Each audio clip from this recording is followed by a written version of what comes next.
Hello everyone, Xeno What If here.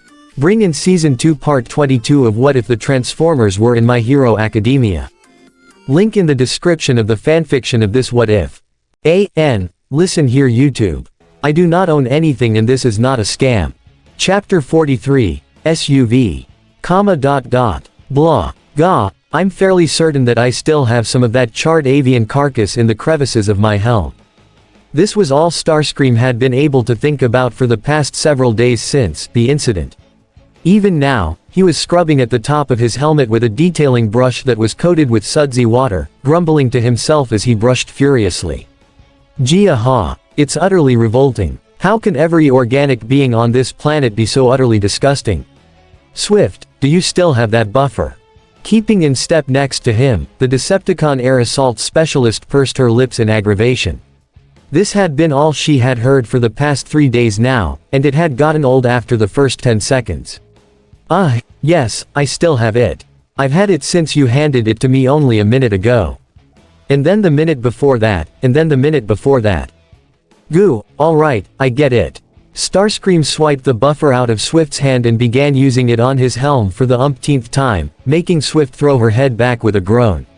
Well, you try having a dead organic land on your headpiece and see how you feel about it.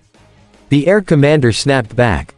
Swift was about to argue, but her face twisted into a grimace when she found that he had a point. You know, I hate that you're right about that. You're darn right I am. Starscream tossed the buffer over his shoulder and stopped in front of a window pane, looking at his own reflection. Thankfully, the halls were dark enough so that he could do that. Alright, I think I finally got the rest of it out. Finally. Swift threw her hands into the air. Now maybe we can actually start focusing on stuff that's more important.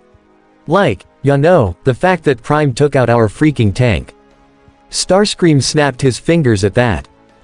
Yes, Blastwave. Has Flatline given an ETA on his recovery? Doc's thinking it could be a while. Probably not, till next week. Swift took out her data pad and brought up an image of the injured munitions expert, showing it to her commander. As you can see, Prime did a number on the poor bot. Oh, please, it's Blastwave, how bad could it be, sweet soulless Prime? Starscream pushed the pad back to Swift, closing his optics tight. Put it away, put it away. By Trion's beard, how is he not in stasis lock? Swift put the device away with a shrug. What can I say? Blastwave's not just thick in the head, but thick everywhere else. Starscream was about to speak up, but Swift cut him off with a raised finger. Don't bother, realize the moment I said it. Just forget those words ever left my vocal processors. Starscream hummed as they came up to the main bridge, making a mental note to save that audio clip in his files for his own entertainment. Well, in any case, the fact that the Autobots have not just 3, but 4 mini-cons is depressing in and of itself, but the fact that one is Prime's partner, we must step up our game if we are to keep up. I want as many units as we can expend to comb the globe for mini-con panels. The notion made Swift's irises rise up, beckoning Starscream to continue. We cannot wait for them to appear on our radar on their own, we must be proactive in our search. That's actually a really good idea. Swift admitted. Just one thing though, where do we even start on this dust ball? A conniving grin came to the Seeker's lips. When you have the best hacker in the Decepticon ranks on your ship, you've basically been given the keys to this world's surveillance systems. We will use those to our advantage in this endeavor. At that, the bridge door opened and he called inside, Nitra. I have use for your skills, WHAAAAA. There, at the main console, sat Nitra herself, the Decepticon hacker laughing uncontrollably at a video of an organic feline playing some sort of instrument. Ay Dios mío, this planet's got everything. The video then switched to that of another cat, though this one's body was square in shape and colored pink, and it was flying through space with a rainbow coming out its backside. Oh, I could watch these all day. The music that the video was playing quickly grated on Starscream's nerves, baring his teeth as his optic twitched. Swift had to hold herself together, resisting her laughter as Starscream marched up and yanked back on the chair, making it so that Nitra was looking at him upside down. Agent Nitra. Hey there boss. Nitra seemed a lot less amused now. Could you care to tell me why you were in here wasting your time and not combing through this planet's electronic infrastructure like I asked you to? But then, Nitra scoffed and rolled her eyes, swiveling back around to meet him face to face. Relay yacht, Commander, I've been doing that. What do you think these are? She jerked her thumb toward the cycling feline videos, which now showed a rather overweight specimen sitting in an odd position. Been going through most of this planet's internet archives for hours now. Gotta say, for a race of fleshies, they come up with some interesting stuff, and not just the silly videos. Is that so? Starscream leaned forward, his grin calm yet threatening. Well then tell me, have you found anything interesting relating to Cybertronian artifacts? Mini-cons. Perhaps even the Ark. Nitra put on a confident smile. Actually, nothing specific came up in the search, but I just intercepted a transmission that I know you'll be interested in. Starscream narrowed his optics skeptically as Nitra brought up one of her hollow pads, playing the audio she had captured. Optimus, begin to initiate Phase 2. 5 miles to the south, you will reach the rendezvous point. Starscream and Swift were left puzzled yet intrigued by the unmistakable voice of the Autobot medic, the latter scratching her helm. Rendezvous point. The bots are reconnoitering some place. No doubt a transport mission of some sort. Starscream mused, glancing down to Nitra with narrowed optics. And you said you had just intercepted this? Yep, about 30 clicks ago. Nitra put her hands behind her head, reclining in her seat. No thanks are necessary, ah. Without warning, Starscream jerked the chair around and sent Nitra falling onto her aft, leaving her on the floor. I expect you to take these important matters to me immediately, Agent. The Seeker growled, storming past her to address 6 of his Viacons. But, no matter. Flight units, prepare to be sent to the Autobots' location, and prepare to intercept whatever it is they are transporting. The Viacons all saluted, addressing their commander before making their way toward the ground bridge. Soon, Autobots, I will find out what you're hiding. Meanwhile, the Autobots had just emerged from the tunnel, parting ways with the train as its track took a turn toward the east. The bots continued on their way south, however, returning to the road while the mech helicopter continued to follow them overhead. However, said copter was much more hesitant to get close, given that there was now a large dragon lady standing on the top of the semi's trailer. The pilot made sure to keep his distance, asking his leader, so, did they give an estimated time of arrival? They shouldn't be long, Silas replied, setting his eyes up to the sky. They've been stationed nearby for this very scenario. It didn't take long before both agents saw an incoming jumbo jet come flying in over the horizon, with Silas smirking in anticipation. And now, we watch the bedlam ensue. Down below, however, Fowler wasn't liking what he was seeing. The fact that a jet that large was flying so close to the ground was not a good sign. Air support, ours or theirs. On top of the trailer, Yukio narrowed her eyes at the aircraft as its rear hatch opened up, allowing 4 people to leap right out and come falling straight toward them. Or, wait, 4 people and, is that a horse with wings? Oh no, Yukio spread her wings and jumped off of Prime's trailer, calling out to her fellow heroes, disengage from the convoy, people. We've got villains. What? Gang Orca, Crust and Edgeshot all craned their heads up, seeing the figures falling toward them at an accelerating rate. Some of them opened parachutes, while the flying horse spread its wings, but the biggest of them all just kept falling down until it crashed directly in front of the convoy. The dust managed to mask its hulking frame, but there was no mistaking it, this person was just as big as Yukio in her dragon form. Oh, I don't like the look of that. Bulkhead exclaimed. Prime, watch out. The massive man came leaping out of the dust cloud, and the sight of him made Fowler's jaw drop. Aside from being absolutely massive, his physical appearance was just as off-putting. His skin was pale and had a weird texture, almost as if an old, wrinkly person had been stretched out around a muscly body.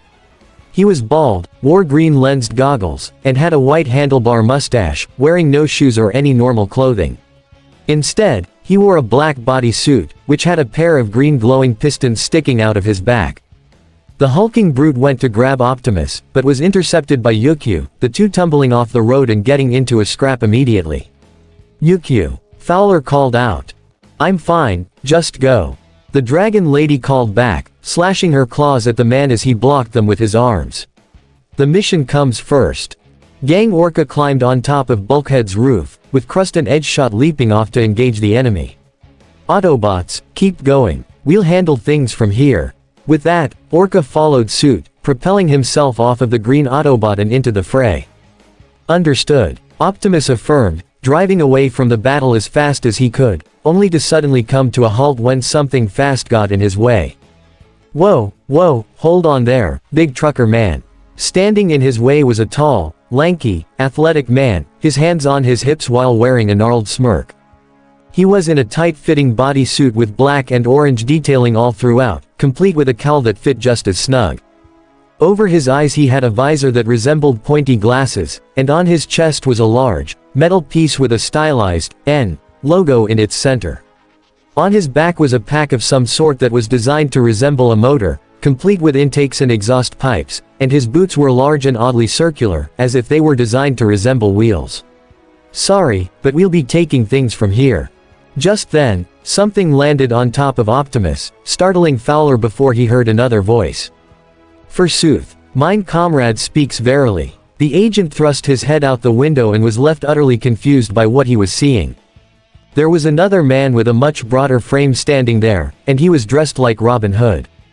No joke, he was dressed in a green and brown getup that wouldn't be too out of place at a Renaissance fair, and he even had a bow in his hands.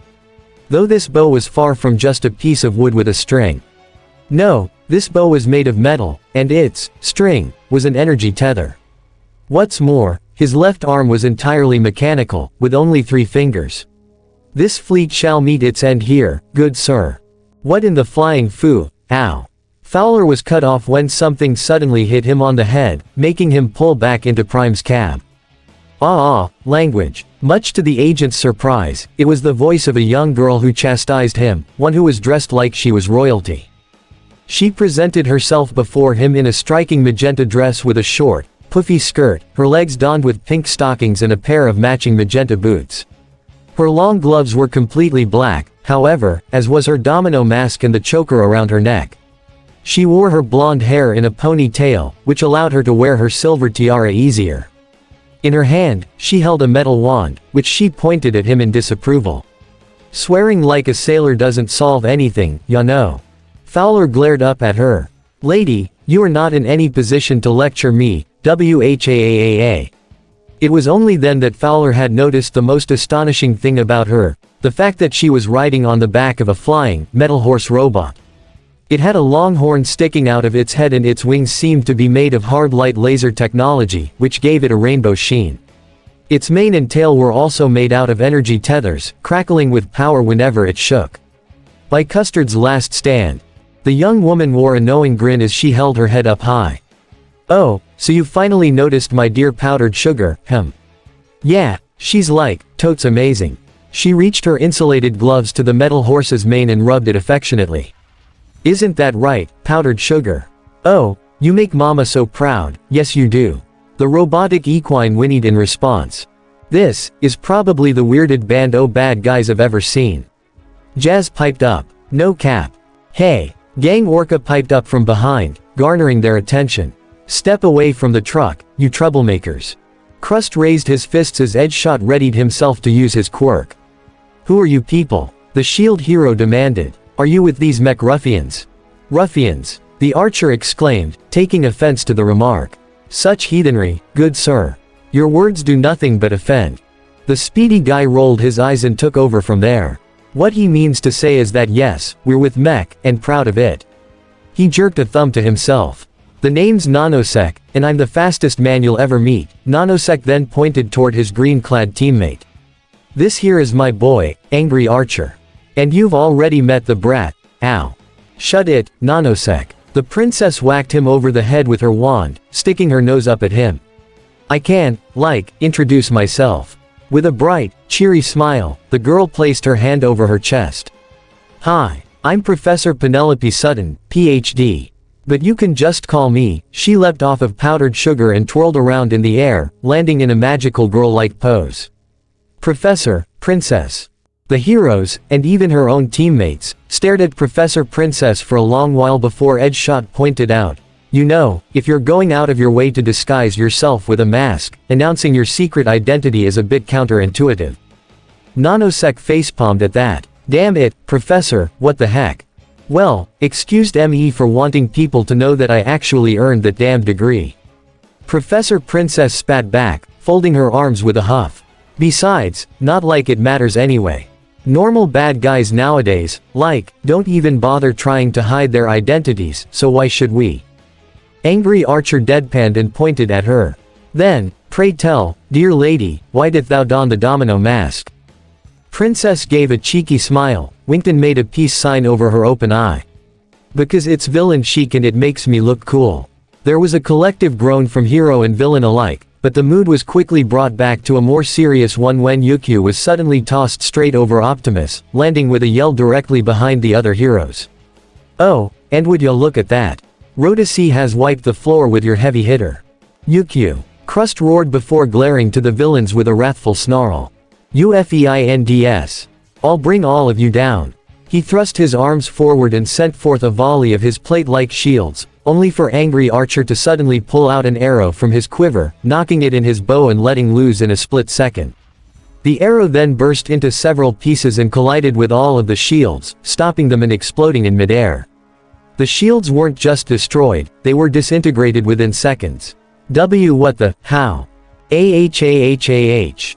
Forsooth, your quirk is helpless in the presence of my highly advanced arrows. Archer pulled out another arrow, this one armed, with a punching glove. Now have it you. He let the arrow fly and Crust immediately created a shield in front of him to block it, only for Nanosec to then dash right behind him and the other villains all at once. Hey, made ya look. The speedster pulled off a quick roundhouse kick to Crust's face and then zipped off before Edgeshot could even get his hands on him. Gang Orca went to swipe at him as well, but once more, he sped right out of reach. Gah, what in the world, how are they do this, pow. Ow. Without warning, powdered sugar suddenly vaulted over Crust's shield and landed right beside Orca, rearing its haunches back and then kicking it with its rear hooves. But, for a more potent affect, the hooves were practically overflowing with energy, which sent him flying across a nearby field. Orca. Edgeshot whipped around and used his quirk, shifting his body into its razor-thin form. I'll cut that horse of yours to ribbons. Princess, however, had other ideas. Yeah, no. With a wave of her wand, she sent a beam out at Edgeshot, and he made to avoid it, but it just managed to clip him a little bit, and that was enough. Within seconds, Edgeshot's entire body suddenly collapsed, a numbing sensation going through his thin form. What? Why can't I, you, and just like that, he felt his face and lips go numb as well, his head thumping onto the pavement below. Like I said, Mr. Edgelord, no. Princess repeated with a smug tone, waving her wand around. What you've just experienced in that little particle beam is a healthy dose of numbing agent that I mixed up specifically to keep nuisances like you in check. She held her head up high, placing a hand over her chest. It's, totes useful, for sure. But don't worry, it should wear off in about 5 minutes. Give or take. She heard Edgeshot give out a sound of incoherent dread from below, to which she cupped her ear and asked, "Oh, I'm sorry, what was that? I couldn't hear ya over the sound of your own lips." Crust, however, was quick to take notice of something. Wait, the wand did that, ah. While he was distracted, though, Nanosec came in and kicked him from behind, sending him tumbling only for him to land in a crouch. He went to use his quirk again, but before he knew it, he was picked up by the muscle-bound behemoth, held tight in his grasp. Ah, why you must be the leader, who are you people? The large man brought Crust closer to his face, bellowing. I am called Colossus Rhodes. And we, he thrust a hand out to the other members of his group, are the squadron of unconventional villainy. Huh, you know, I've heard worse names for a villain group. Colossus Rhodes snarled down at Crust. Is that supposed to be an insult? I mean, you guys are the ones whose name is basically an acronym for SUV. Crust gave a shrug, wearing a weak yet cheeky smile. So, you tell me. Rhodes growled more, but Nanosec was quick to see Crust's point. Huh, ya know, he's kinda got a point. I mean, what villain team with an acronym like SUV is gonna be taken seriously, MMHP? Be quiet, Sexton, I do not want to hear it. Colossus warned. Fowler piped up, not about to back down from these people even without powers. So, what exactly makes you minivan bozos so unconventional, anyway? Is the answer not obvious, chap? Archer thrust out his robotic hand, while Nanosec turned around and showed off his backpack and Princess gestured to her horse. Simply observe us, yon Agent Fowler, and you shall see.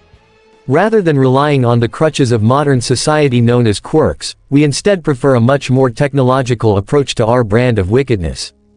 Krust's eyes widened in shock. But that means you're all quirkless, correct? Rhodes confirmed before slamming Krust face first into the ground, pressing his hand down firmly onto the shield hero's back.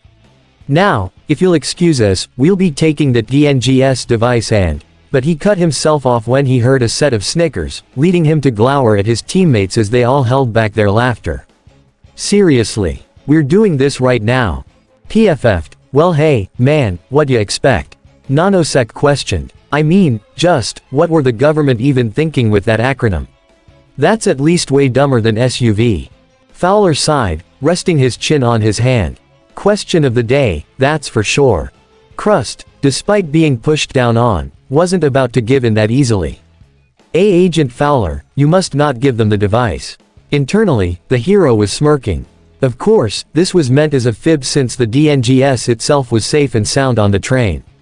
They had to keep their misleading up, after all. Just go. We'll hold them off here. Like you could get a chance to escape. Princess laughed, pointing up to MECH's helicopter. There's nowhere to run, Mr. Secret Agent Man. So, let's just skip the pleasantries. She had powdered sugar trot up to the truck window and she pointed her wand at Fowler. And give us the goods already, would ya? In exchange, we'll let you guys off the hook with only a bruised ego and some broken bones. How's that sound? The Sector 7 agent's eyes went from Princess to Krust, the latter sending Fowler a knowing gaze. For the briefest moment, Fowler returned a small smile to Krust before letting out a forlorn sigh. Well, I suppose I don't have any other choice. Gimme a minute to open everything up, would ya? Just don't take too long. Colossus Rhodes warned. We don't have all day. The villains stood by and watched as Fowler messed with the controls inside the semi-cab, and before long, something surprising happened. The flat top of the trailer split right down the middle and then hinged up on both sides, allowing the inside to be exposed to open air. Now that's what I'm talking about. Now bring out the DNGS. Don't worry, I'm getting to it, but as he worked the controls, Fowler smirked to himself and whispered, we've got him, Prime. Within moments, a mechanical whirring could be heard in the back of the trailer, as if something were slowly rising out from it. And, as it happened, there was, only it wasn't the DNGS. It was the gun emplacement turret of the combat deck, aiming its guns straight down at the villains. What the foo, pew pew pew pew. Nanosec didn't even get to finish before the turret began shooting, forcing him to zip off. Run away, ow. However, the speedster wasn't watching where he was going, causing him to run right into Gang Orca's fist. That was incredibly satisfying. He nodded toward the agent and Optimus. All of you, get out of here. Now. Colossus Rhodes wasn't about to have any of that, though. Oh no, I ain't letting you get out of here that easel, ack. But, without warning, a certain someone's claw came in and batted him out of the way. Not if we have anything to say about it. Yukio growled as the Autobots proceeded to roll out once again, leaving the heroes to confront the tech-based supervillains. Round 2, big man. And this time, I'm not holding anything back. Grah. Krust was allowed to get back onto his feet, though unfortunately, he was left dealing with both Professor Princess and Angry Archer, which he didn't see going in his favor. Gah, damn it, Edgeshot, he glanced down to the still partially unraveled hero. Why'd you have to be left like that of all things? Krust received an argumentative groan from Edgeshot in response. Oh, don't give me that, you know you were too quick on the draw with this one. The groan this time from the ninja hero was much more half-hearted, but irritated nonetheless. Fowler let out a sigh, his hand moving to his forehead as he watched the heroes and villains fight in the rearview mirror. Damn, I didn't think that'd happen. He peered at Prime's steering wheel and muttered, you wouldn't think that an organization that's mostly quirkless would have villains on their payroll, much less villains that they'd make themselves. Agreed. Optimus hummed. It would seem that this, Silas, is not above stooping to levels that he himself has disparaged. Hey, yeah, man goes on about how heroes and villains are talking up all the tech resources for support gear, and he just goes and makes villains to do his dirty work anyway. Fowler huffed and folded his arms. Talk about being a hypocrite. Little did Fowler know, however, that the leader of Mech wasn't all that pleased about the situation either. Silas pinched the bridge of his nose as he watched Black's enforcers engage in battle with the heroes, instead of focusing on the main objective of the DNGS. Well, for all their faults, at least they managed to get the heroes off the convoy itself. True, but sir, we now know that trailer is heavily armed. The pilot pointed out. How do we engage from here? Silas was about to answer, when the sound of speeding engines suddenly permeated through the area.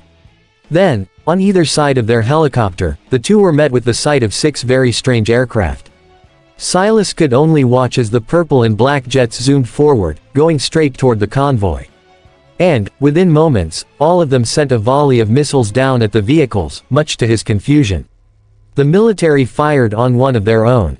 Prime, up high at 12 o'clock. Jazz blared through the comlink. Within moments, Fowler's attention was back out the window, and his eyes widened at the sight of the alien jets closing in. Not to sound redundant, but I'm pretty sure that this is more along the lines of the company we were expecting.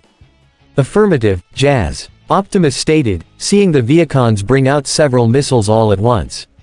Autobots, be prepared to increase speed. And Roller. His Minicon partner responded immediately, read you loud and clear, Prime. Prepare to disengage and activate the combat deck. Not a second after he said that, the Viacons all opened fire upon the convoy, their missiles directed straight for Optimus. Now, like clockwork, the trailer slipped right off of Prime's hitch and set itself up in the middle of the road, allowing the Autobot leader to speed away with the others.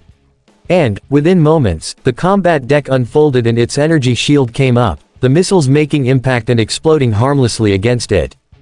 Roller moved off the combat deck as its turret armature raised up again, shooting back at the Decepticon jets. Back off, Decepti creeps. We ain't got nothing you want down here. Silas, meanwhile, was left stunned by what he was seeing. That trailer was not just meant for transport, it was an entire battle platform. One with both defensive and offensive measures. Just from the construction alone, he figured it had to have been created by some sort of great scientific mind. Still, exactly who or what could have made such a thing still escaped him, as did his pilot. Sir, do you have any idea what that is? Not completely, no. Silas replied, taking note of the absence of a certain device that was supposed to be in the trailer, regardless of its transformed state. More importantly, however, I do not see the DNGS anywhere on that platform. He narrowed his eyes at the retreating vehicles. We've been had. At that point, Optimus had lead the Autobots off-road, leading the Viacons away from Mech in the battle between heroes and villains. Unfortunately, they'd emerged at a dead end, a sheer cliff that dropped straight down into a ravine where the train tracks continued westward. Prime, Bulkhead, Jazz, Strongarm and Flare Up all pulled to a stop and the Viacons all went into formation, transforming in mid-air only to fall straight to the ground in front of them, blocking their escape.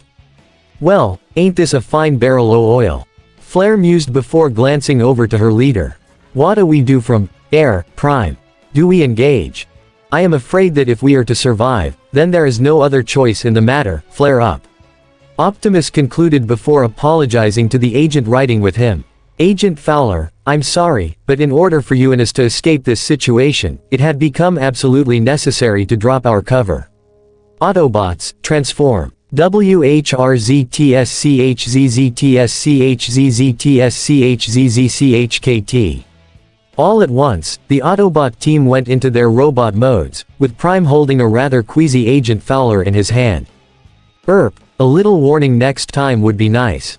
Optimus bowed his head. My apologies. He placed Fowler upon a nearby rock outcropping, telling him, remain here.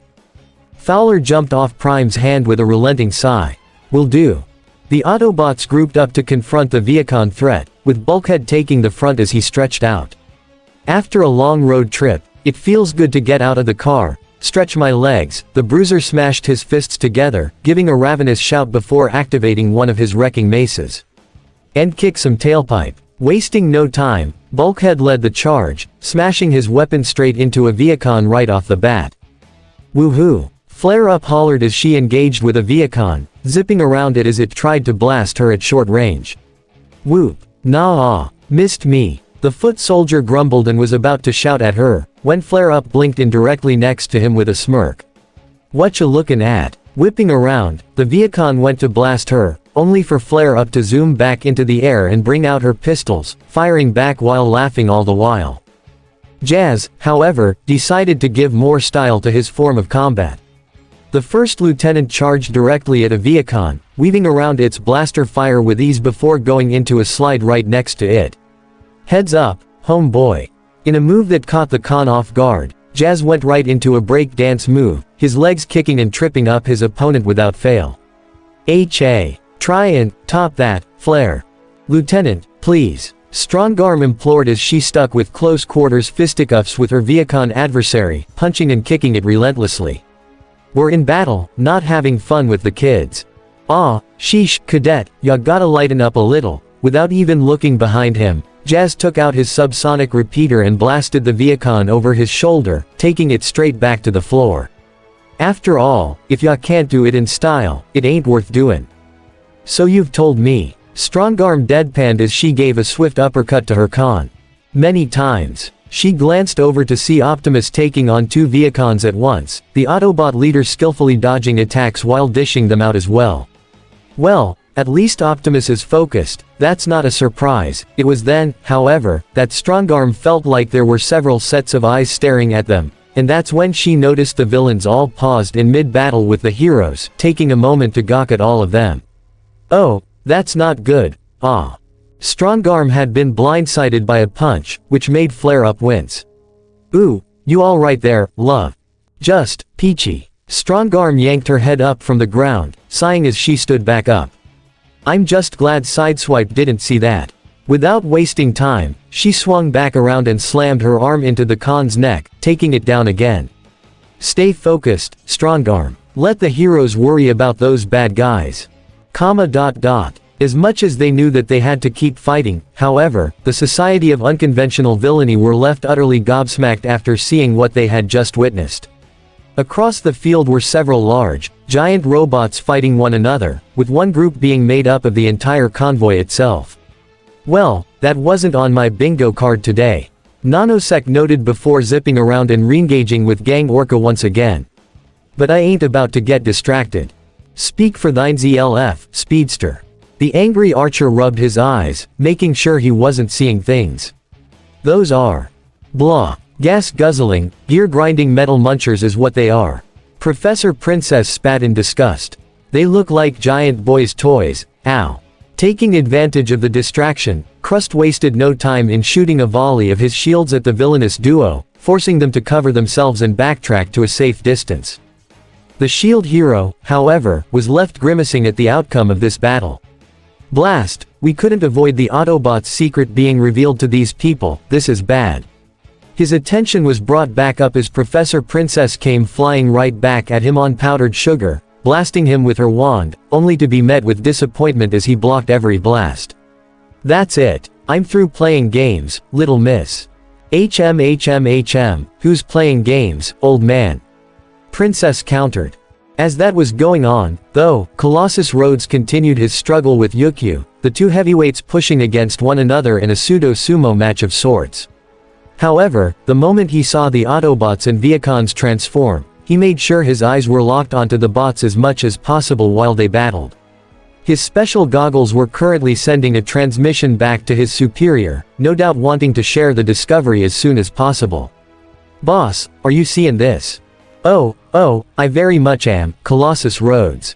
Mr. Black's voice rang through the other end, exhibiting a much more carnal tone.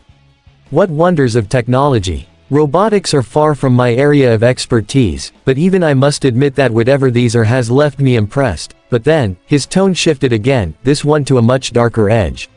"Which is why we cannot allow Sumdak or his company to find out about these things' existence. Is that clear?" Rhodes grinned as he put more muscle behind his struggle with Yukio, pushing her back before kneeing her in the stomach. Of course, sir. Everyone, focus. Do not let these machines distract you and stay diligent. Angry Archer leapt right over Krust's shields and knocked back another arrow, aiming for the shield hero. Of course, Sir Rhodes. Leave everything to us. He let his arrow fly and, as Professor Princess kept him distracted, it hit Krust directly in his side, making him double over before the cylindrical tip exploded with a cold burst. Within a second, Krust was left frozen almost entirely in a block of ice, with only his head left exposed. Ha ha. How didst thou feel now, hero? Enjoying the frozen sensation. Krust's teeth chattered as he glared at the archer. Not, P particularly. Oh, really? Princess strode forth on powdered sugar, the mechanical horse's horn beginning to glow with a burning hot energy. Well, let's fix that, shall we? Not far away, Edgeshot could only stare in horror as his comrade was left at the mercy of the fiery spike getting ever closer. Damn it, I need to move. He tried flexing his fingers, and while there was a little movement there, he couldn't quite make a fist. The same went for the rest of his ribbon-like body, which didn't cooperate much better. But the fact that he could move even a little was still a good sign. The effects must wear off gradually over time, but for now, with every ounce of exertion he could muster, Edgeshot called out, RRCAH. RRCAH. Gang Orca perked his head up and spun around, seeing the situation and letting out a gasp. Ah. Don't worry, I'm on my way, ah. However, Nanosek was quick to take advantage, delivering a flying kick straight into the man whale's back. Hey, might wanna focus up there, ya overgrown dolphin. The speedster teased as he dashed around the hero, getting in a couple of cheap shots in where he could. Ya know, for being such professionals, you heroes sure are easy to exploit. One of ya gets in trouble. Ya immediately try to help him out. Not exactly all that practical if ya ask me. Last I checked, nobody did. Orca went to swipe at Nanosek, but he just dashed away again. Thankfully, though, I only need to do one thing to defeat you, and that's to take out that engine on your back. That must be how your suit's making you go so fast, correct? Nanosek was a bit bothered that he had figured that out so quickly, but on the other hand, it didn't really matter. Hey, like you'll ever get to it, big man. Now, time to finish you off, with my patented nerve point attack. Clocking up into overtime, Nanosek proceeded to rush his way around Gang Orca faster than even the hero could keep up with, and, using 2 fingers, proceeded to hit every nerve point he knew would bring a person down at a rapid pace. By the time he was done, he landed in a crouch in front of the man whale, breathing a bit heavier but still with enough energy to spare. Ha, ha, and that is how it's, RRRRIIPP. Nanosek's eyes widened when he suddenly felt a cool breeze on his back, which now felt a lot lighter as well. You're kidding, yike. Holding his engine in one hand and Nanosek himself by the scruff of his neck in the other, Gang Orca brought him up to meet his menacing glare. No, I'm not. With a hard slam, the hero punched Nanosek into the ground, leaving a human-shaped hole in the dirt.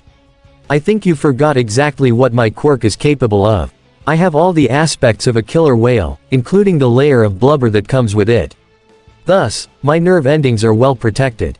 Crap. Nanosek squeezed out before Orca dropped his engine on his head, knocking him out. Wasting no time, Gang Orca ran straight over to Krust, batting both Archer and Princess away before striking the ice block as hard as he could.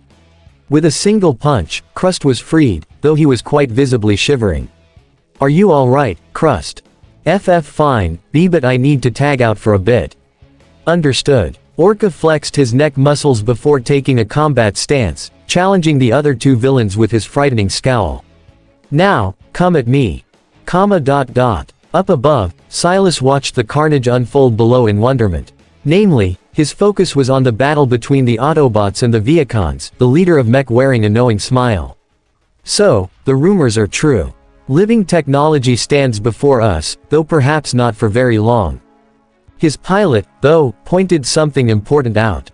I'm just as astonished as you, sir, but, if the DNGS wasn't on the train. Yes, that. Silas tapped into Fowler's communications again and spoke to him with aplomb. Special Agent Fowler, you led a charmed life, walking among titans. Come on down. Fowler invited, his own self-confidence on display. I'll introduce you. All in good time, his eyes moving to his display screen, Silas watched as their tracker focused in on the DNGS's true location, moving along the train tracks, westward bound. But I'm too busy wondering how the DNGS might have vanished into thin air without a trace. He trailed off, waiting for Fowler to respond, but nothing came, which brought his smirk back. Now, if you'll excuse me, I have a train to catch. Down below, Fowler grimaced as MECH's helicopter went right in the same direction as the train. Clutching his communicator, he reconfigured the signal and spoke to Optimus directly, Prime. Silas got wise to Phase 2. Back at the battle, Optimus was busy batting a Viacon away when he got Fowler's message, pausing to respond. I understand, wham, ow. But, from out of nowhere, another Viacon came back at him, slamming the end of a massive tree trunk right in the side of Prime's head and sending him careening down the cliffside. Prime came to a hard landed on a pile of rocks down below, further rattling him and making his consciousness slip away. Prime, Fowler hollered, fearing the worst after hearing that abrupt yell. Do you read me? Prime, letting out a shaky breath, Fowler changed the signal again to contact both heroes and Autobots. Attention everyone. Prime is down, I repeat, Prime is down, and Silas is going after the DNGS. I need at least one of you on this, now. I need at least one of you on this, now. Hearing this, Edgeshot's eyes snapped open, his fingers flexing into a fist. What were once pins and needles returned to feeling normal again, and before long, the ninja forced himself back onto his feet. He literally pulled himself back together before dashing off in the direction of the tracks, intent on getting there as fast as possible. Leave it to me. Oh no you don't, Mr. Ninja Guy. Princess aimed her wand at the retreating Edgeshot, this time prepping a more explosive energy beam. Let's see how you like this. The moment she sent the blast out, however, it was intercepted immediately by a familiar shield, the professor's eyes widening in shock. What? Hearing heavy breathing behind her, she spun around and was met by the sight of a battered crust, exhausted yet still ready to fight. Ha, missed me, Miss Smarty Pants. Edgeshot just kept running, pumping his arms to get his blood moving and the rest of his body feeling back to normal again. Once he was sure that everything felt regular, he concentrated on his quirk and shot himself forward in his ribbon-like state, darting down the cliff and making it to the train tracks. There, he could see the helicopter in pursuit of its target, and one of the agents inside shot out some sort of weapon at the train. When the projectile made contact, it sent out an electrical surge throughout the train, and once it was over, the copter went in to make its landing. Must have been some sort of tranquilizer.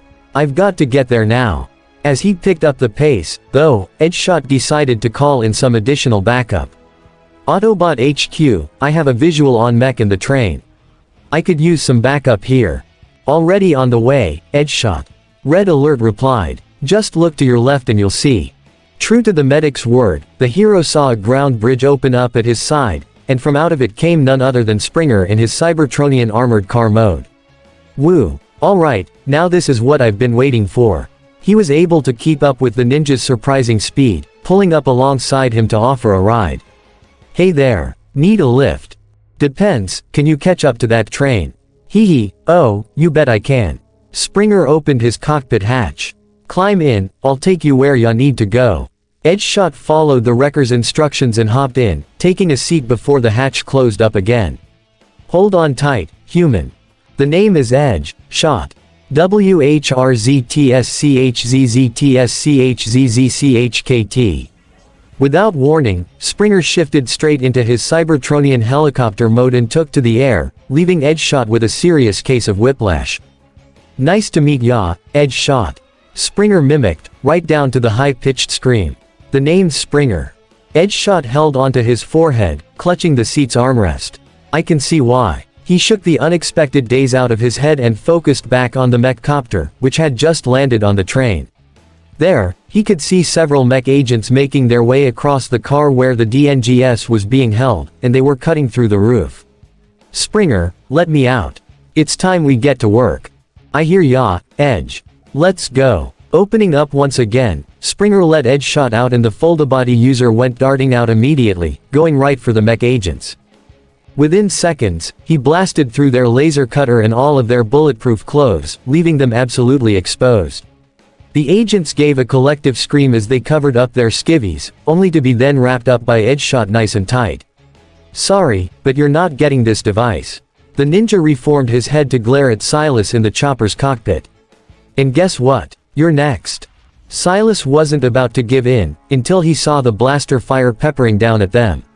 "Pull up, pull up." The pilot didn't need to be told twice as they veered up and away from the train, where they saw Springer flying backwards and aiming his guns at them. "Sorry nerds, but this train is under Autobot protection," Springer announced. "So if you know what's good for ya, you'll surrender immediately. Or else I, and our leader will have to get rough on ya." Shifting his eyes out the window, Silas could see Optimus Prime approaching the train as well, the Autobot leader having recovered from his fall. The man sneered as Prime transformed to catch up to the train, to which he ordered his pilot, "Retreat. No DNGS is worth this amount of trouble. Mr. Black won't be happy that we wasted his resources," the pilot informed regrettably. But Silas didn't pay any mind as he reached for his comm. "It's either that, or be taken in. And we are vastly outmatched in this scenario. Colossus Rhodes, come in. Gra AAHH.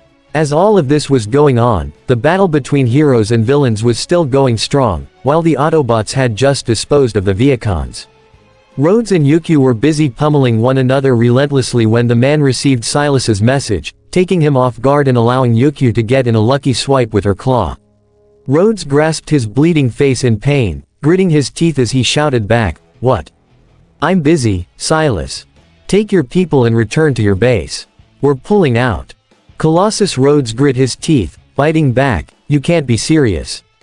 Do you have any idea how much of Mr. Black's funding you'll waste if you have us retreat now?" Silas wasn't about to take that, though. "Why don't you take stock of your own situation, Rhodes? And then tell me how you think you'll fare against the odds here." Taking a quick look around, it was only then that Rhodes noticed that his team was in trouble. Sexton was down and out, Archer was quickly running out of arrows against Gang Orca, Crust was keeping up the defensive against Sutton, and Yukio was still ready to throw down. And, what's more, the Autobots were charging directly toward the battle, no doubt ready to lend a helping hand. "Grr, fine." Colossus Rhodes pulled the pistons on his shoulders back in, slowly returning him to his smaller form. "Squadron, the mission has failed." He whipped his head toward the angry Archer and ordered, "Archer, smoke arrow." "Quite right, good sir." Archer pulled out a special arrow from his quicker, one that had a black bomb on the end of it that he aimed directly at the ground. Tally-ho! Letting the arrow loose, it exploded the moment it hit the dirt, sending a huge cloud of smoke up into the air. "Gah, you're not getting away that easily." Yukio raised her wings and flapped them repeatedly, blowing the smoke away, but it was too late. By the time she cleared the area, the villains had all boarded powdered sugar, the mechanical horse flying at Mach 1 speed with the unconscious nanosec in its mouth. Archer hung from its tail while the now diminutive Rhodes sat behind Professor Princess, flying straight over the horizon. "Well, meet again, heroes," Rhodes warned, shaking his frail fist. "I swear it." But given how fast they were flying, neither hero nor Autobot could make out what he said. Did you guys catch any of that?" Bulkhead asked. "I dunno." Flare-Up shrugged. "Something about wearing something, I think." Crust sighed and felt his legs give out from underneath him, with Orca kneeling down to set a supportive hand on his shoulder. "Bah, who cares? They might have gotten away, but at least we know the DNGS is safe." He craned his head toward the west and nodded. "Nice job, Edgeshot. You came through for us." However, Silas was far from done. First rule of combat, the former soldier flipped a switch, activating a missile launcher directly under the helicopter's nose, never leave the enemy with the spoils. He took control of the weapon and aimed directly at the tracks below. He pulled the trigger and the missile went flying straight under Springer and exploded the tracks about 50 yards away, leaving the triple changer stunned. Hey, you can't just. Springer wanted to fire on the chopper for what they did, but at the same time, he remembered that, if the train blew up, it'd take the DNGS along with it. And that was not good news for any of them. "Grr, I'll be back for you later." Swallowing his wrecker pride, the triple changer spun around and booked it as fast as he could to that hole in the track, making sure to call Optimus for good measure. Prime. Mech blew out the train tracks. That DNGS thing's gonna take us all out if we don't do something.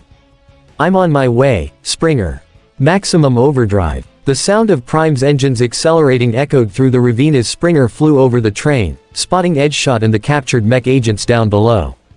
The ninja hero shouted up to him, "Please tell me you have a plan."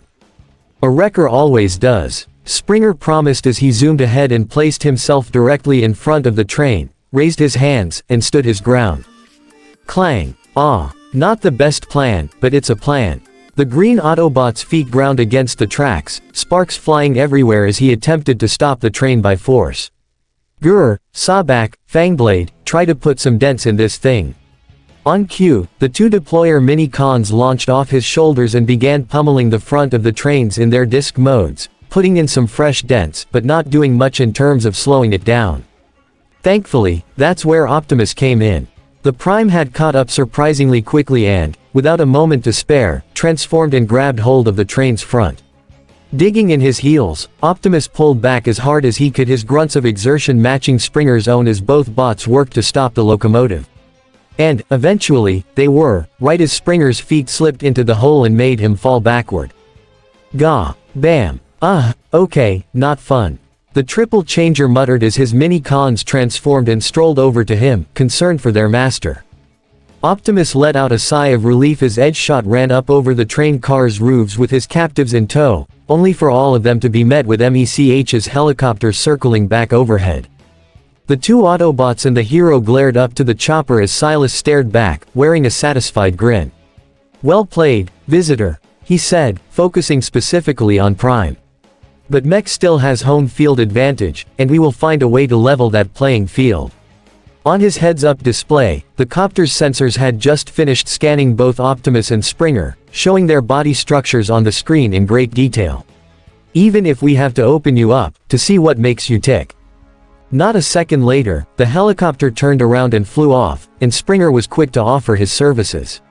"Prime, I can get after him. Just gimme a sec and—" "No, Springer." Optimus held up a hand, stopping the wrecker from going any further. This conflict need not continue, not when there is a risk to the DNGS. His optics narrowed after the helicopter as it disappeared from sight. Better to fight another day than to tempt fate. Exactly. Edgeshot gestured to his unconscious captives. And besides, we have prisoners who we can question later, so not all is lost. Just then, Red Alert chimed in over the comlink. "Optimus. Are you, Springer and Edgeshot, intact?" Optimus took an intake as he stared at the scene before him. "Intact, Red. Crisis averted, but the world in which we live is a much different one than previously imagined." He approached the scorched earth where the track had been destroyed, his displeased tone all too clear. One which has spawned its own Decepticons, in human skin. Chapter 44, The Pod. Kyoka took a deep breath as she arrived at the teacher's office, preparing herself for what would come next. She had gotten to school purposefully early that Saturday morning, being the final day to make her decision on where she'd go for her internship. Having narrowed down her decision to two options, Kyoka had debated on whether to go for the one she knew, Gang Orca, or experience a mystery with one she had no idea about, the enigmatic Snake Eyes. This internal deliberation with herself had gone on for a day and a half, and yet she still had no clue on what to do, so now, it was time to resort to something that she'd been dreading, asking a teacher for help. Or rather, asking Aizawa for help, specifically. Her opinion on him as a teacher wasn't entirely positive per se, but she recognized that, being such an experienced and skilled hero, he might be able to help her make her choice. "I just hope he doesn't give me any crappy advice or anything." Ultimately, though, she had made up her mind, steeling her nerves as she knocked on the door. Thankfully, a reply came soon after, though not the one she was expecting. "It's open." The familiar voice of Midnight made Kyoka blanch, and just like that, she was reconsidering her approach. "Gah, damn it, I should have figured," she chastised herself. Of course, there would be more teachers here before class. With a short sigh, Kyoka resigned herself and pulled the door open. "Well, no going back now." Thankfully, it wasn't nearly as bad as she thought it would when she saw it was only Midnight, Smintas and Aizawa inside, the latter two at their computers while Midnight leaned against the wall holding a cup of coffee. "Oh, Miss Jiro, good morning." Midnight greeted her with a smile, her words garnering the others' attention. "What brings you here before class?" Kyoka cleared her throat and bowed in respect. "Good morning. I came to ask for some help in regards to my choice of internship."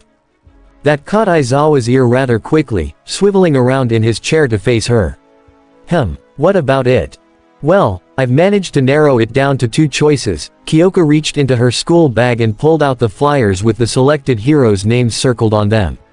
"But I'm having a tough time making my final decision. One is a hero I know and the other, well, I can't really find anything on them even with all the research I did."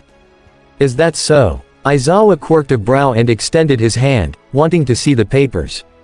"Here, let me see." The punk rocker handed the flyers to him and he trailed his eyes down the pages, humming when he saw her choices. So Gang Orca, EH. A bit on the stricter side, but you won't find a better hero to train under if you're looking for discipline. And the other is, oh." In an instant, Aizawa hung his head and sighed. "Yeah, I had a feeling." "Yeah, I know, right." Kyoka scratched her neck awkwardly as Midnight and Smintas peeked at it as well. I've tried to search up what I could on this guy, but... Oh my goodness. Midnight gasped, cutting Kyoka off as Smintas did a double take. Kyoka flinched as Midnight whipped her head around to her in excitement. "So you were the one who got him this year?" I would say congratulations are in order, but given past experiences." This only served to confuse Kyoka even more. Wait, what's going on? What do you mean I'm the one who got him this year?" Aizawa, giving her a serious look, set the paper on his table and stood up. "It's just as she said, Jiro, you're the lucky student who managed to catch Snake Eyes' attention this year. I saw it when I printed out your offers, but I was hoping you wouldn't notice it." He peered down at the paper once again. "Guess this is what we get for having a computer sort through most of the offers for us. We let him slip past us. So, wait, you're telling me that this Snake Eyes guy singles out only one student every year?" Smintas nodded to the student. "Yes, exactly. And every year, it's always the same. The student is often one who managed to excel in their sports festival performance, often making it to the finals." He picked up the sheet of paper, peering closely at the mysterious name. "Doesn't matter if they win or lose or which year they're in, it's always one who is capable of going the distance." Kyoka's brow furrowed at that.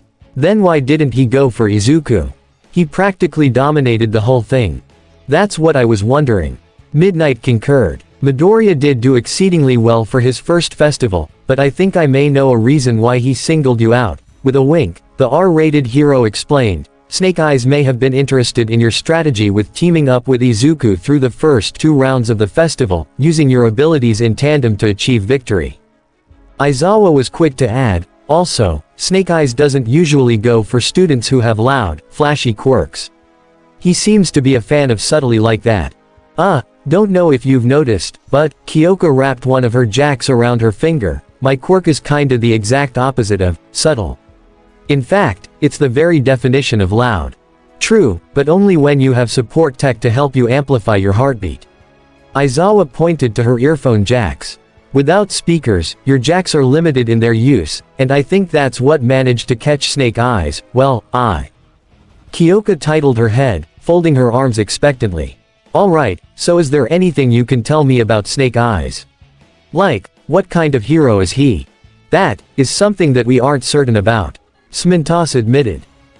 It's true. Midnight regrettably confirmed. Snake Eyes is an enigma to almost everyone, and not just at UA.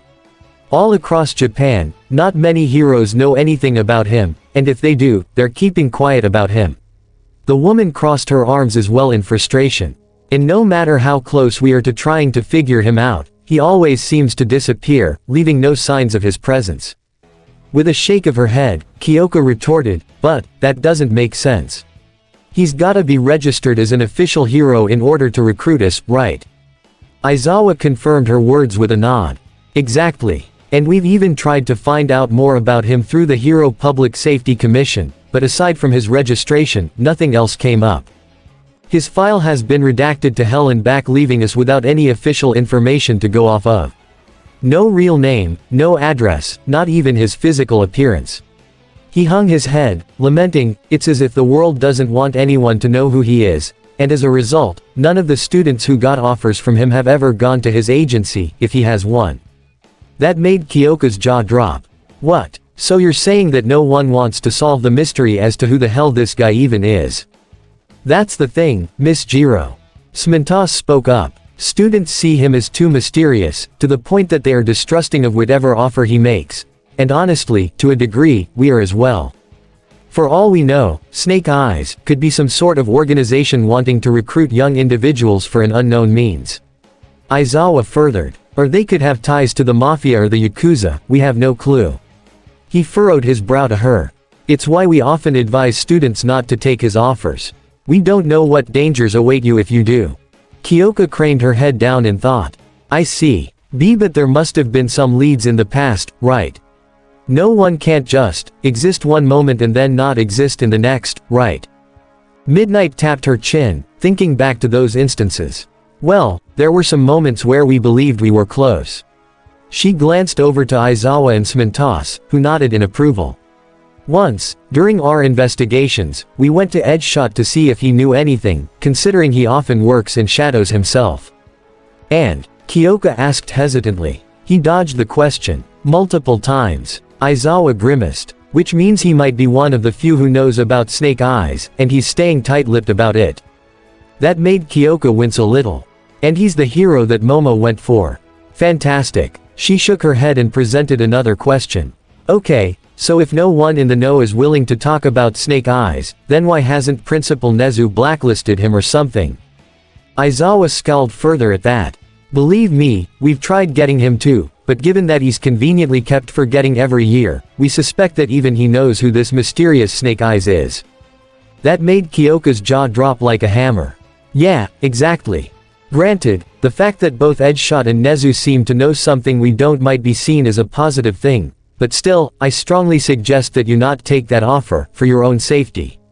Aizawa encouraged, handing her back the paper with Snake Eyes' name on it while keeping Gang Orca's. While Orca's one of the strictest options out there, he's still better than sending you all alone to someone that we as teachers don't know anything about. Kyoka focused on Snake Eyes' name, a feeling of disappointment churning in her gut. She'd really been hoping that maybe, just maybe, this would result in some sort of awesome adventure involving finding out something barely anyone else knew, especially after hearing all of that from her teachers. But, I guess they've got a point. Sending a single student by themselves to a place they don't know is, wait, eyes wide and full of confidence, an idea entered Kyoka's head. Wait a minute, I wouldn't be alone, she exclaimed, perking the teacher's curiosity. Maybe this year could finally be the one where we'd get answers. Hold on, what? Midnight looked at her suspiciously. What do you mean by, you won't go alone? You're the only one who Snake Eyes wanted to recruit. Maybe so, but I think you're forgetting something. Kyoka took a quick glance around the room, extending her jack toward the door and plugging it in to make sure no one was outside the room. Once she was certain of that, she whispered, we have the Autobots. And just like that, the three teachers understood what the punk rocker was getting at. Huh, you know, she may have a point. Smintos rubbed his chin. The Autobots could not only lead an investigation into Snake Eyes, but also ensure Kyoka's safety in doing so. The very thought made Midnight tingly. Ooh, an espionage mission disguised as an internship. Sounds exciting. You can't be serious, right? Aizawa deadpanned at both of them. You're seriously suggesting allowing a student to be put into potential danger just so we can get answers to a years-old mystery? Well, it's better than letting it be, right? Smintos reasoned. I mean, if the principal won't do anything about it, why not take it into our own hands? Aizawa pinched the bridge of his nose. This is completely irresponsible, but at the same time, I recognize that, for the sake of the student body's safety, it would be prudent to launch some sort of investigation. He reached his hand out to Kyoka and she handed back the paper, to which he narrowed his gaze at Snake Eyes' name again. But still, we don't even have an address to go off of. No telling what'll happen if we send this offer back with the stamp of approval. Kyoka steeled herself, holding her head up high. Well, Mr. Aizawa, part of being a hero is taking risks, right? And I'm willing to do whatever needs to be done to solve this mystery. She pulled up her backpack and reached in, taking out a small device. Besides, Maze outfitted all of us with special tracers that can lead the Autobots right to us if something happens. Fair point. Aizawa hummed. So, who would you plan on taking to help you in this mission? The earphone jack user winked and raised a finger. Oh, that's easy. Jazz. The three adults wore incredulous expression before she explained. Wait, hear me out. I know that Jazz may seem loud and bombastic, but he's also a top-tier espionage agent. He even told me that he's been called Special Ops Jazz in some circles back on Cybertron. That is an odd nickname to have. Midnight admitted, a bead of sweat dropping from her forehead. But if you think that he can help you pull this off, then I have full confidence in him. She craned her head down to Aizawa and nodded. Well, Shota, it's your call. What do you want to do?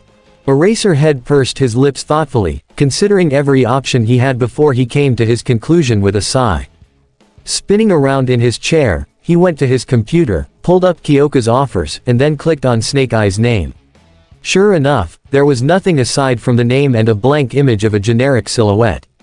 Regardless, Aizawa printed out the blank sheet and took up a large stamp, pressing down with an approved marking. He handed Kyoka the sheet, telling her, don't die on us, alright? And tell Optimus Prime that this matter is of the utmost importance. I will. Kyoka took the sheet and bowed graciously. I won't disappoint you. And, thanks. Sure. Now get to class, I'll be there soon. With that, Kyoka opened the door and left, leaving the teachers to reflect on their decision. It's probably nothing to worry about, right? Smintos reasoned. I mean, if Principal Nezu doesn't mind letting Snake Eye's name through. Aizawa laced his hands together, resting his head on them tiredly. We'll just have to wait and see. I trust Jiro, and I trust the Autobots, to be sure, but if anything goes wrong, we have to be sure that we step in. The students are our responsibility, after all. He received a unified nod from his colleagues, knowing that he had their solidarity in this. Whatever happened, they would make sure Kyoka would come home after the internships were over. Little did any of them know, however, that a certain hyper-intelligent, nondescript mammal was listening in on the whole thing. Nezu, having overheard the conversation from the hall, initially approached the door, but stopped short when he remembered that Kyoka would likely hear him. So, he kept his distance and his ears sharp instead, listening in on the discussion. Was it an invasion of privacy to do this? Perhaps, yes, but it was a necessary one in his eyes given the topic. So, Miss Jiro is the one who Snake Eyes has selected this year, Eventually, the topic shifted to Kyoka's suggestion of an Autobot accompanying her on the internship, which really got Nezu excited. He had been waiting for this day, to be sure. Years of biding time and playing ignorant had finally been paying off, and all because this girl, despite outward appearances, was a firecracker. She had determination, courage, and a will strong enough to want to find out the mystery of Snake Eyes, and when he heard Aizawa give his approval, Nezu had to resist a joyous laugh, especially when Kyoka came out of the room a few seconds later. At the same time, Nezu proceeded down the hall, making it seem like he had been walking. Ah, Miss Jiro, good morning. He waved up to her. Ah. Kyoka flinched and gasped lightly, clasping a hand over her mouth with wide eyes. But when she saw who it was, the girl immediately bowed in respect. Principal Nezu, I'm so sorry, I didn't realize it was you. Oh, there is no need for apologies, Miss Jiro. Nezu said in understanding. I realize that my diminutive stature doesn't lend itself well to sudden appearances like that. He gave her a cheery smile, adding, so, given that you just came out of the teacher's room, I can only assume you've gotten your internship squared away. Hey, yep, sure did. Kyoka chuckled softly, proceeding on her way down the hall. Can't wait for next week, honestly. Nezu nodded to her. Indeed, it's always an exciting time. So, who did you pick? Kyoka peered over her shoulder, pausing for thought before replying. That is a secret. The rodent bear dog creature quirked a brow at her. Is it, now? Well, I'm certain I'll find out sooner rather than later. But regardless, I wish you luck in your endeavor. Now, you should get to class, you don't want to be late. Kyoka bowed to him once again and headed off, leaving Nezu to grin to himself. He reached into his pocket, pulling out his tiny cell phone and dialing a number as he took to a small corner in the hall. The other end rang a couple times before someone picked up, but there were no words spoken on that end. "Hello. It's Nezu, we finally have a taker." It didn't take long for Kyoka to run into her friends on the way to class. Of course, they had arrived the traditional way, with their Autobot escorts, while Kyoka herself had taken the train. So, when she first ran into them, she honestly respected the reaction she got. "Aha, so there she is," Denki proclaimed, thrusting a hand in her direction. "What's the big deal, Jiro? Leavin' us high and dry to take the bullet train like a pleb, yaha houch. Nice to see you too, jamming yay." Kyoka snarked after her Jack met his funny bone. "And sorry, but I had to straighten something out with my internships before class." "Ah, excellent to hear, Jiro." Iida approved, the blue-haired boy visibly quite well that morning. "As your class rep, I am quite pleased to see you taking such a proactive approach for your internship." He craned his head toward Denki with a raised brow. "Something which I hope all of you are doing." "Why yes sir, emergency exit." Denki saluted, only making Tenya facepalm. Izuku, seeing Kyoka roll her eyes, walked up next to her and nudged her with his elbow. So tell me, Kyoka, who'd you end up choosing for your internship?" A small giggle passed Kyoka's lips and she pressed a finger to them, giving a wink. HM, it's a secret, for now, at least." "Ah, come on, no fair." Mina pouted, crossing her arms in protest. "You know all of our choices, so why not share yours?" Ochako placed her hands on his, pointedly eyeing the perplet. "Yeah, what are you hiding, Kyoka?" "It's complicated, honestly," the punk rocker admitted. "It's something that I can't really talk about with you guys, at least not here." She glanced around the hallway before whispering to all of them, "Tomorrow, at HQ, I'll tell you guys everything, promise." That may be a bit complicated," Kirishima pointed out. "After all, we won't be at HQ for long before we head out, remember?" Kyoka's eyebrows rose up, recalling what he was talking about. "Oh, yeah, that's right. The search for you-know-who starts this weekend, doesn't it?" She tilted her head toward Momo. "So, does Prime have any sort of attack plan on how he wants to approach this?" The creation user Winston gave a shrug. "Well, not that we know of yet. He'll probably explain everything once we all arrive at base this afternoon." A short breath passed her lips at that. But to think, we're really hedging our bets on finding the Ark by searching for a lost warrior who has been on Earth for millions of years." Momo's concern was quite noticeable at this point. "I mean, that's quite noble, don't get me wrong, but, what if he's dead?" "Well, that's a chance we'll have to take, I guess." Izuku resolved, his brow furrowed as he gazed out the nearby window. If Grimlock is out there, somewhere, then finding him is the Autobots' best option they have in finding the Ark. Sunday morning came sooner than expected for the group of teenagers, mainly because the Autobots made sure they got up bright and early for their meeting. Thankfully, explaining to their parents about why they were getting up so early on their day off wasn't an issue, as they had been doing it for several weeks now. After all, just because the festival had come and gone didn't mean they couldn't still train with one another. So, with RC and Bumblebee as their escorts per usual, the teens were brought right to the Autobot base, where everyone was gathered together outside the warehouse, barring a few notable newcomer exceptions. As soon as the teenagers stepped out of their rides and the two bots transformed in turn, Tenya almost immediately bowed to the other Autobots. "Everyone, I must apologize for my elongated absence. I know that you must have been concerned about me since what happened with my brother, but rest assured, I am." "Tenya," Optimus interrupted, raising a hand to the young man. "There is no need for apologies. Everything is quite alright." "Yes, exactly." Strongarm concurred. "Everyone here knows exactly what you're going through and how it can't be easy." She gave him a supportive smile, as well as a thumbs up. "We're just glad that you've finally decided to come back after your time away." Slowly, Iida smiled back and bowed his head. Thank you, Strongarm. I appreciate the kind words." Meanwhile, Izuku was quick to notice the absence of their newest allies. Where are Kendo and the others?" Flare Up and the mini-cons are still retrieving them. Red Alert answered, only to grumble a little. MMPH, and they're late in addition to that. Ah, don't worry about it, Doc. Springer waved off. I'm sure they're just, oh wait a sec. Hear that? May perked her ears up, cupping a hand to her right as the others listened in as well. Yeah, it sounds like VRRRROOOOMM. The bots and humans all set their sights on the forest path where they immediately caught sight of Flare Up and Itsuka racing toward them, with the mini-cons and their own human partners right behind them, and they were all going incredibly fast. Woohoo! Tetsu pumped his fists into the air as Grinder's rear thrusters propelled themselves forward. Come on, we're in the home stretch. We can't lose to them, high wire. Setsuna exclaimed as her mini-con picked up speed. Stay on him. Ah! Abara screamed, clutching to Sir Shock's handlebars for dear life. Can we please slow down?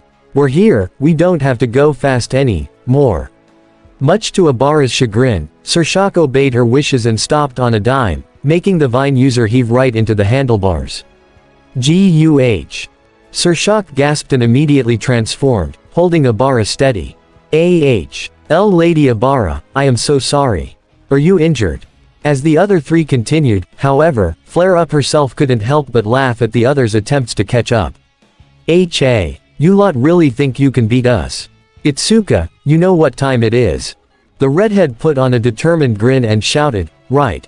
Go for it. WHRRTSCHZZTSCHZZTSCHZZCHK. Flare Up transformed and caught Itsuka in one swift motion, the energy core in the center of her chest starting glow before she blinked out of existence. In a flash of blue light, she reappeared in the center of the gathered bots and humans, taking them all by surprise. Haha, ya see. Flare Up waved back, with Itsuka standing proudly on her hand. Told ya you didn't stand a chance. Hey, no fair. Tetsu jumped off of Grinder as the latter transformed, both somersaulting across the ground before popping to their feet. That's cheating. Setsuna and Grinder skid to a stop, the green-haired girl swinging her leg off the bike before he too transformed.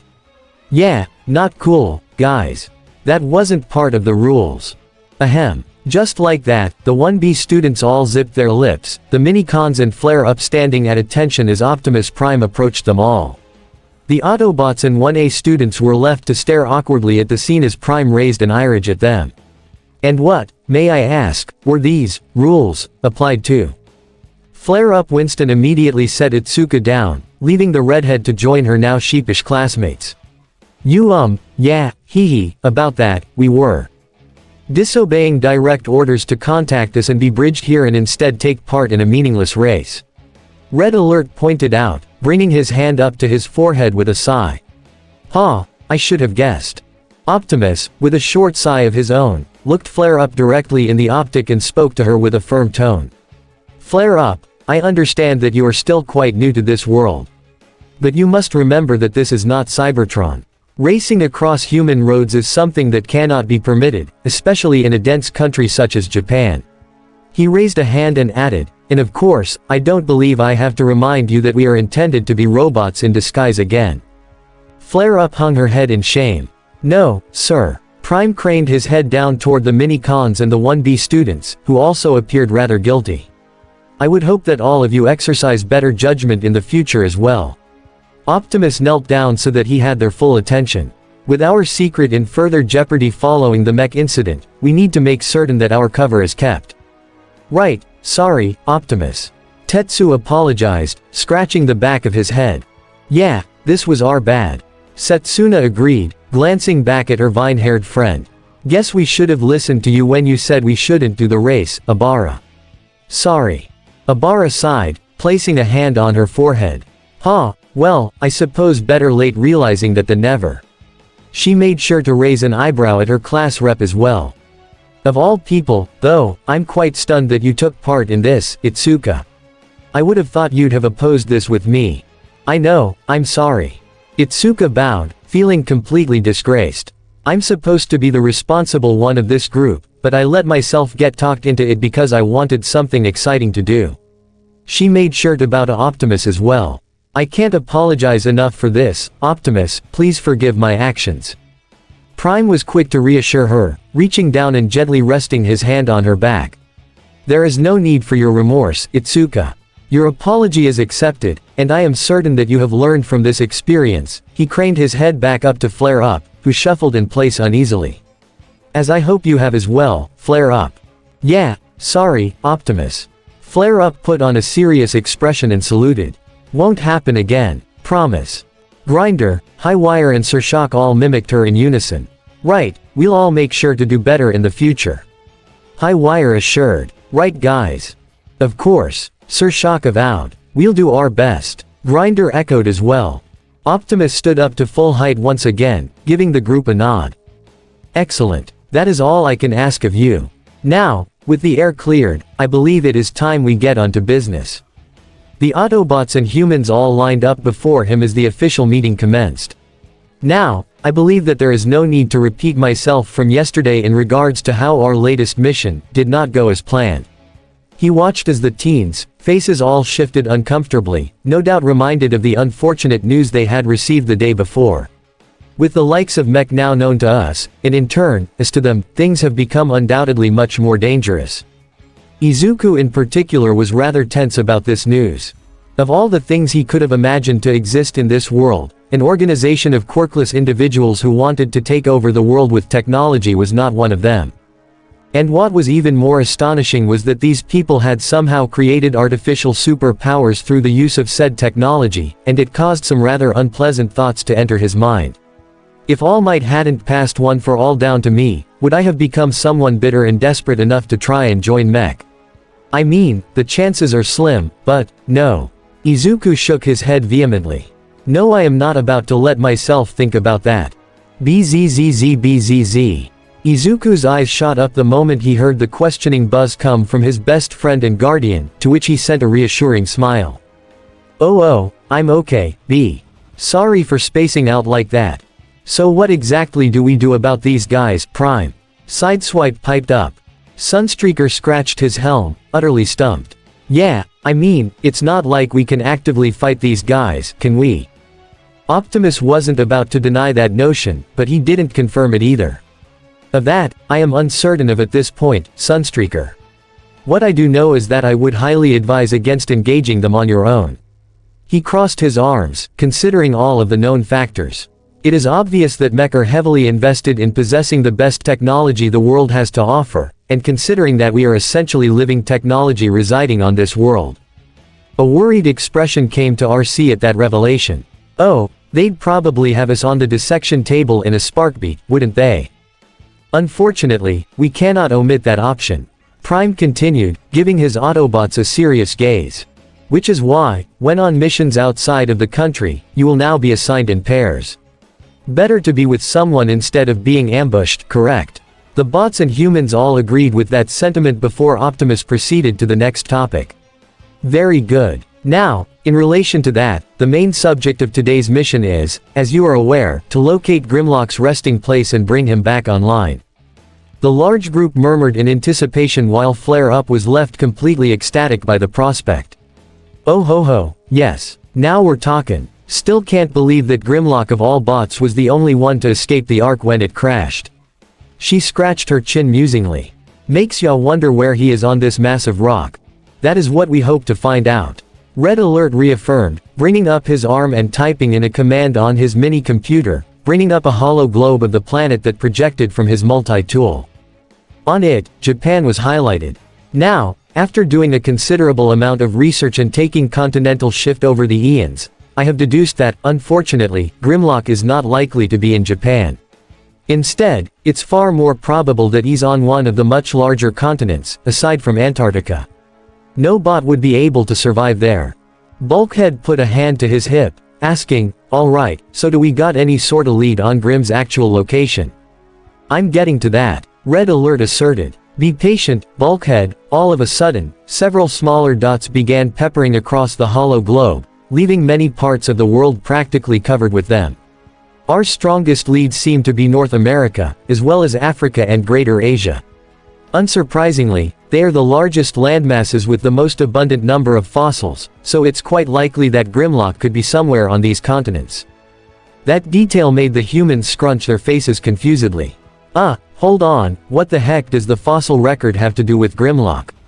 Mina asked. I would have thought that was obvious. In the background of Grimlock's message, we could hear several loud bellows. Red Alert input a new command on his arm that made a holographic asteroid appear in the image, which careened straight into the Earth near the Gulf of Mexico. And considering the estimated time of the Ark's crash as well as the context of the message, we can assume that Grimlock was active on Earth during the late Cretaceous period directly before the extinction-level asteroid hit your planet. Thus, we can deduce that Grimlock was likely around dinosaurs when the event happened. Mina grimaced up at the medic and folded her arms. HMPH, well ya don't have to be such a know-it-all about it. Optimus cleared his vocal processors, getting things back on track. HMPHM, in any case, taking all of these factors into consideration, our best bet would be to begin searching around fossil dig sites, preferably long abandoned ones so as we are not discovered. He faced his team of Autobots once more, bringing up his own holographic image of Earth. To that end, we will begin our search, here. On the hollow globe, a small dot appeared over a point in the American Southwest, which then zoomed in to reveal their destination. Hey, isn't that, what state is that, exactly? Denki asked. That is Arizona. Momo revealed with a small nod. It's one of America's most abundant states when it comes to fossils. The most abundant, actually. May confirmed with a raised finger. In fact, you'll likely find some of the most well-preserved Cretaceous creatures in the world in Arizona. Well, sounds good to me, then. Jazz approved with a thumbs up. So, Prime, when do we head out? The Autobot leader deactivated the hologram and continued. As soon as possible. Once everyone is ready, we'll proceed through the ground bridge.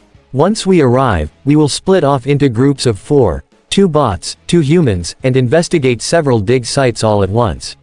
He extended a hand toward Springer. The only exception will be Springer and myself. We will be investigating a currently active dig site while in disguise. We will be meeting with Agent Fowler there, who has asked permission for us to inspect the location. Springer gave a salute at that. Read ya loud and clear, boss bot. Won't let ya down. So the rest of us can partner up to our own discretion. Ochako asked. Of course, Prime answered. Once we arrive, feel free to pair off however you like. Setsuna pumped a fist into the air. Woo. Alright, now that's what I'm talking about. This is gonna be so sweet. Tetsu said while shaking in anticipation. I've always wanted to travel abroad. Even for a day, this is gonna be. Not so fast there. Red Alert interrupted, curbing their enthusiasm. I'm afraid that is a no-go, at least for you 1B students. All at once, Tetsu, Setsuna, and even Ibara and Itsuka were left slack-jawed in disbelief. Wait, hold on, what? The Steel Quark user shouted. No way. That's stupid. He thrust a hand toward the 1A students, who were all suddenly feeling rather guilty. How is it fair that they get to go and we don't? Red Alert was unwavering in his stance. Because, last I checked, they were given permission to do so under the pretense that they have fought Decepticons before. He nudged his head toward the larger group of students. And they even succeeded in a successful raid mission on the Decepticons' ship to rescue their teacher. Whereas you 3 haven't fought against any Decepticons. Last we checked, we did. Setsuna reminded him. Like, you know, when we first got involved in this whole thing. She pointed to her class representative in particular. Hell, Itsuka had the gall to insult Starscream to his face. The medic gave a shrug. I will admit, that was impressive, but I hardly call retreating from a battle a proper fight. Unfortunately, I must agree with Red Alert, children. Optimus added, his tone apologetic. When it comes to fighting Decepticons, none of you have the experience that the 1A student have. But, once we train you to be capable in fighting against us, I will put in a good word with Vlad King and see if we can get you approved to go on missions as well. Ibara hummed in understanding. I see, well, if that really is the only way, then we will respect your wishes. Itsuka humbly bowed to Optimus as well. Yes, of course. We understand your position on things, Optimus. She eyed the still disappointed Tetsu and Setsuna with a serious look. Right, guys. Yeah. The duo muttered. Flare Up tried to lighten the mood by sitting in front of them, her legs crossed as she rocked back and forth. "Ah, don't worry, loves. I know it's not exactly ideal, but there's still plenty of fun things we can do, at HQ." Highwire and Grinder attempted to comfort their human partners as well. "Yeah, I mean, it's your day off, so why don't we get a head start on that training while they're away?" The Bike Mini-Con suggested. "MMPH, I guess." Setsuna resigned. "That sounds like an optimal idea." Optimus concurred as he looked down at his speedy scout. "Flare Up, I trust that you will be responsible in overseeing this training." Under his breath, Red Alert added, keyword being, responsible. Of course, the comment was just loud enough for Flare Up to hear, leading her to stick her robotic tongue out at him and blow a raspberry before shooting back up to her feet. "Optimus Prime, sir, you can count on me." She gave a salute, putting on a stern countenance. "I'll make sure that these kids get in tip-top shape, and, by the next mission, they'll be ready to roll out." Optimus smiled beneath his faceplate, setting a hand on her shoulder. "HM, I appreciate your enthusiasm, but be sure not to work them too hard. Remember, they are flesh and bone, not metal. Their limits are not as great as ours, so keep that in mind while training." "Gotcha. Don't push them too hard." "Excellent." Prime's focus shifted back to the 1B students. "I look forward to seeing the progress you've made upon our return, children. Be sure to work hard, and keep in mind that, in time, you will be accompanying us on missions such as these." Itsuka placed a fist over her chest in solidarity. "Understood, Optimus, sir. We won't let you down." I'm certain that you won't." Now, the Autobot leader's gaze moved back to his medic. "Red, would you please activate the ground bridge?" Red Alert saluted to him and went inside, leaving Optimus to address his team, raising a determined fist. "Autobots, the search for Grimlock begins now. Jazz, if you would." "On it." Jazz put his hands to his hips and began calling out names.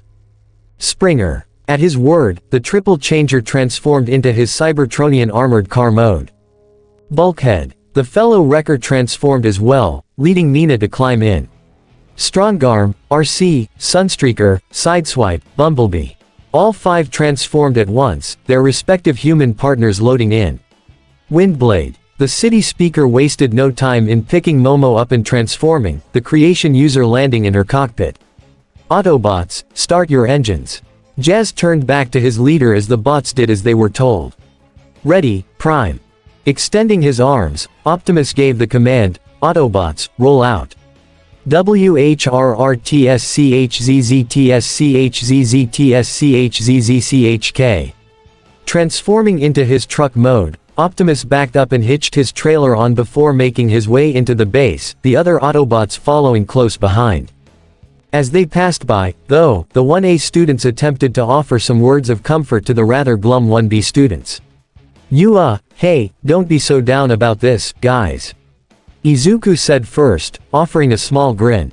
There's no need to be discouraged about this. Yeah, it's just the nature of the beast and all that. Eijiro added, poking his head out of Sideswipe's window.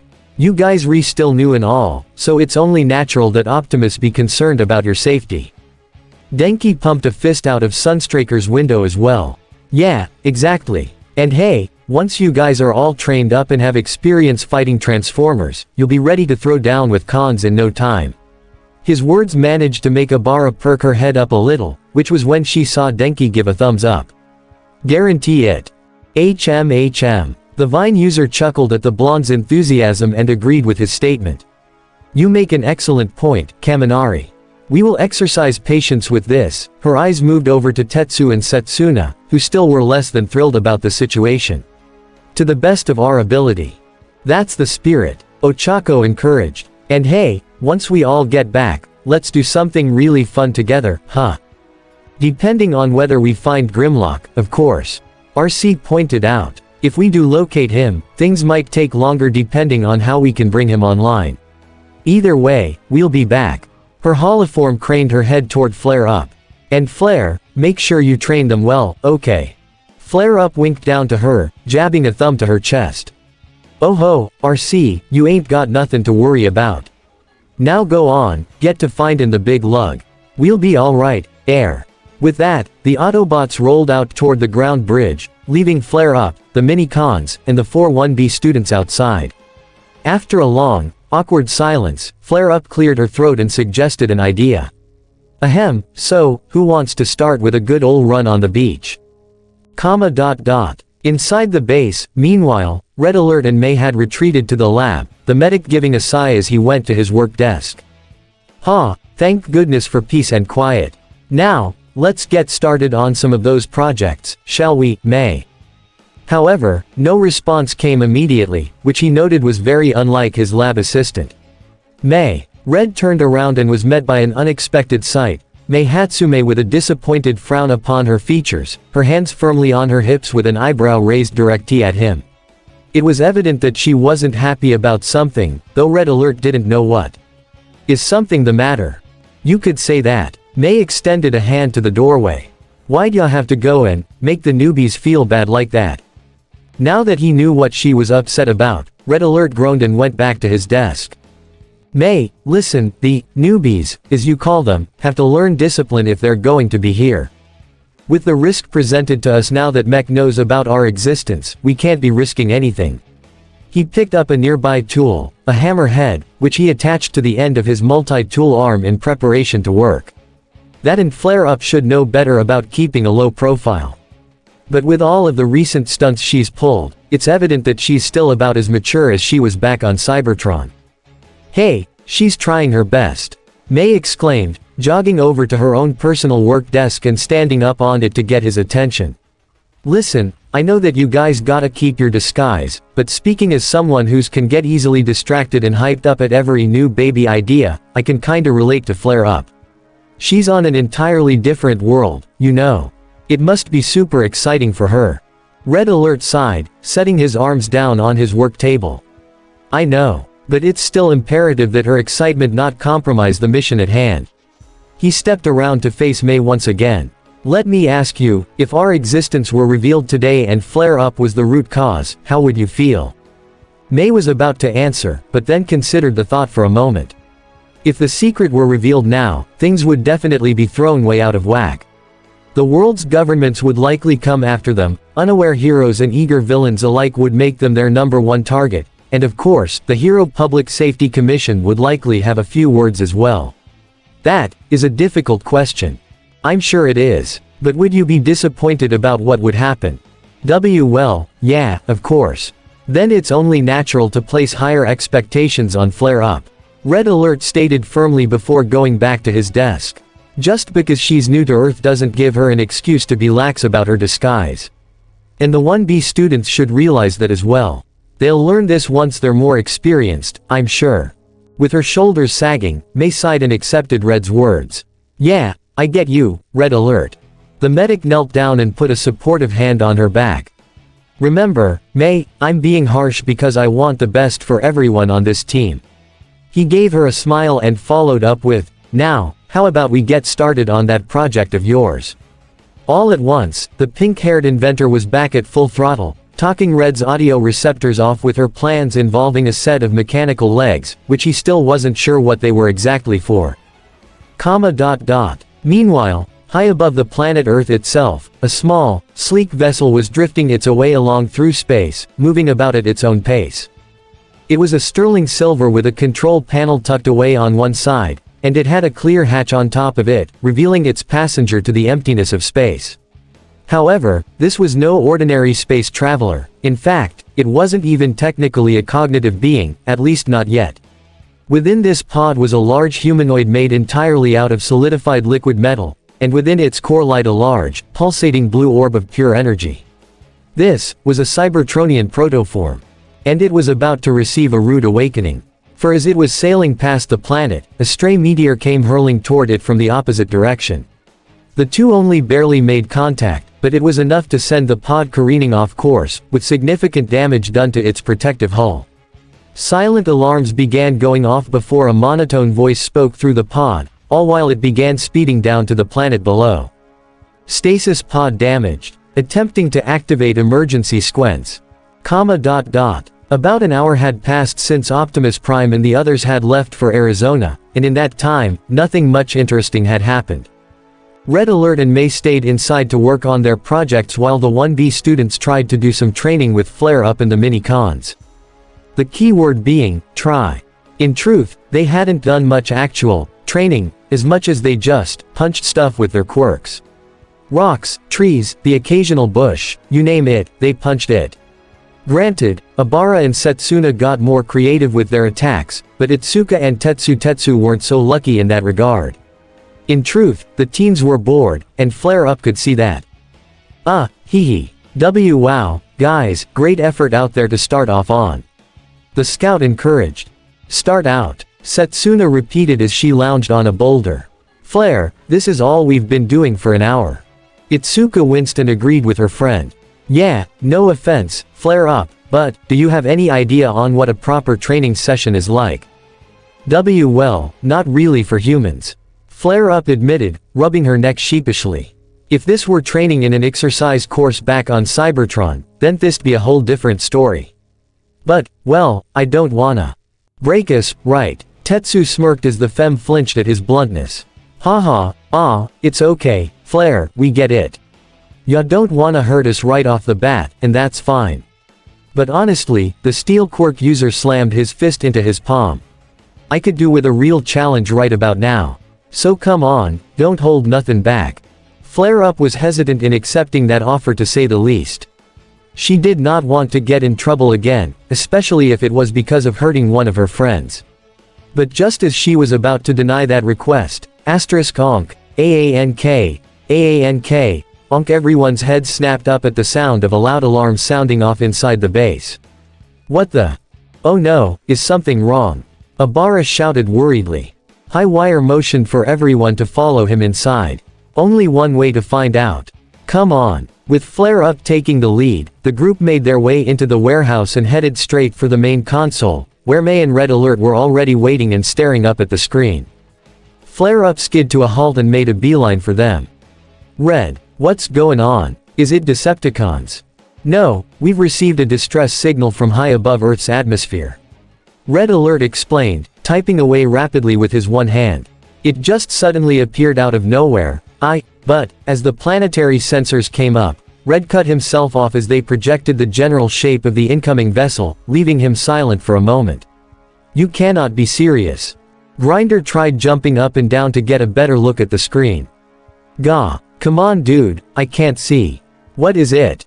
Red Alert motioned for Flare Up to come closer. Flare Up, here, you recognize that? Narrowing her optics at the small vessel as it drew ever closer to the planet, Flare Up saw that it was very ovular and tiny. Thinking back on the many crafts she used to pilot, there weren't many that came to mind, except for one, and her optics widened when she realized, Hop and Helix. It's a stasis pod. Oh my word, Sir Shock exclaimed. Are you certain? Is it truly a stasis pod? Can't be much else, love. It's gotta be the genuine article. Itsuka furrowed her brow and raised her hand. Okay, question for the mostly uneducated of us here, but what is a stasis pod? Stasis pods are small vessels that are constructed specifically to allow Cybertronians convenient transportation from planet to planet. Red Alert explained, typing in a command to shift the screen, which now displayed two large pods, one that was spherical and one ovular. Stasis pods come in two common design. The sphere, which is used for Cybertronians who need immediate transport, and the bullet, which is made for much longer periods of transport. So long, in fact, that the Cybertronian is reverted into its protoform state in order to travel easier. Tetsu put a finger to his chin, nodding along to everything. And a protoform is. Red Alert sighed and went on. Protoforms are the building blocks of Cybertronian life. They begin as protomatter that emerges from pools on Cybertron, where they immediately solidify and then take a more natural shape. Obara's eyebrows rose in surprise. Wait, so, all of you used to be liquid metal at one point? Correct, but back on the topic at hand. Red Alert changed the screen back to the planetary sensors, pointing at the pod's trajectory. You notice how the pod seems to be entering Earth's atmosphere so quickly. I have a hunch that isn't intentional. You think it might have gotten hit before re-entry? Flare Up inquired. Precisely. Which is why we need to find out where it's landing. After a few moments of typing and calculations, Red Alert received his answers as the globe on screen rotated around until it displayed a red X over the POD's estimated landing site. Northeast on the African continent, EH. Setsuna was quick to point something out, though, hold on. Isn't that Egypt? She craned her head up to the bots. That means the POD's gonna be landing somewhere in the Savannah Desert, right? That made Flare Up wince a bit. Ooh, blast. That ain't good. Out in the middle of a barren desert, there ain't much to scan. You're right. Red Alert reached down and pressed the button for the comlink system, intent on contacting their leader. Optimus, this is Red Alert. We have a situation here, do you copy? KKKSSSSHHHHHKKKK. Much to his shock, however, he didn't receive a reply, only a surprising amount of static. What the, signal interference? On their end or ours? Flare Up wondered. More than likely theirs. Red Alert concluded, setting a hand on the console. I literally just replaced every bit of circuitry in this computer after the scraplet incident, so my guess is that something in Arizona is causing the comm signal to be messed up. More than likely a storm of some sort. May crossed her arms over her chest, eyeing her partner. So, what do we do about this, Red Alert? Without Optimus here, we're pretty much high and dry, aren't we? After a few moments thought, Red Alert could only come to one conclusion. The Autobot stepped away from the console and toward the ground bridge with purpose in his step. The only ones who are qualified enough to handle pods such as these are medics, scientists, and engineers. And fortunately, I happen to fall under all three. After entering the coordinates into the ground bridge controls, he gave Flare Up and the Minicons a nod. Everyone, you're with me. We need to get this protoform online as soon as possible before the Decepticons can even think of stealing it for themselves. Whoa, hold on, May waved her hands, running up to the bot to make sure she heard him right. Red, you're leaving the base. But, you practically haven't left the base since you got here. No other choice, I'm afraid. Red Alert pulled down on the activation lever, bringing the ground bridge online only to then kneel down in front of her. To that end, May, I'm leaving you in charge of the ground bridge. Once we bring the protoform online, it'll be your job to bring us back home. Biting her lip, May was beginning to grow quite nervous about all of this. Me. I mean, I know how to work it, sure, but why not Flare Up? Because she's coming with me. Red set his sights on the scout as her eyes widened in surprise. As are the Minicons. They'll be my only line of defense against the Decepticons, since I'm certain that their scanners must have detected the pod as well. With a serious countenance, the medic stated to Flare Up, this will be your chance to make up for your recklessness this morning. Can I count on you on this mission? As frustrated as she was to hear him say that, Flare Up knew that this was something that they couldn't afford to mess up.